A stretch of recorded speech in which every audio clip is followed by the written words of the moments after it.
राजस्थान के एक छोटे से गांव में लक्ष्मण नाम का एक गरीब किसान रहता था।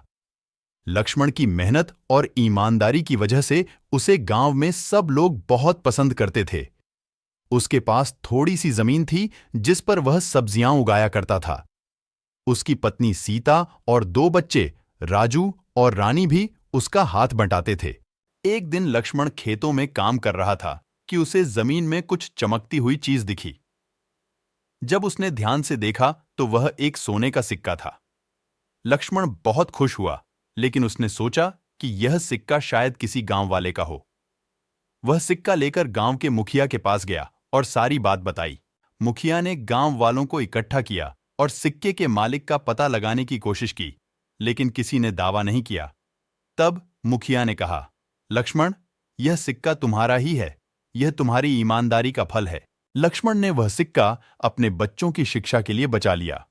उसने सोचा कि यह सिक्का उसके बच्चों के भविष्य के लिए बहुत काम आएगा।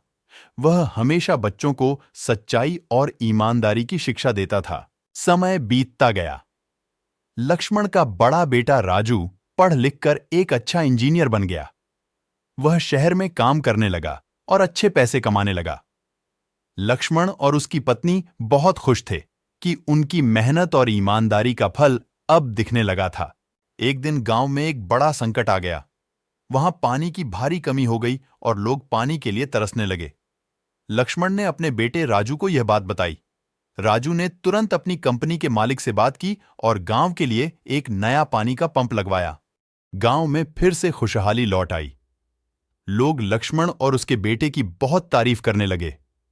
लक्ष्मण ने सबको समझाया, यह सब हमारी मेहनत और ईमानदारी का फल है। अगर हम सच्चाई के रास्ते पर चलें तो कभी भी हमें कोई परेशानी नहीं होगी।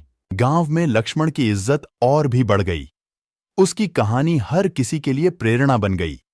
गांव के लोग भी अब ईमानदारी और सच्चाई का महत्व समझने लगे थे। वे भी अब अपने बच्चों को लक्ष्मण की कहानी सुनाते और सच्चाई का महत्व बताते। एक दिन लक्ष्मण के पास गांव के मुखिया आए और बोले, लक्ष्मण, तुम्हारी ईमानदारी और मेहनत की वजह से हमारा गांव अब खुशहाल हो गया है। तुम्हारी कहानी हमें सिखाती है कि सच्चाई का फल हमेशा मीठा होता है। लक्ष्मण ने मुस्कुराते हुए कहा, मुखिया जी, मैंने तो सिर्फ अपने बच्चों को सच्चाई और ईमानदारी की शिक्षा दी थी।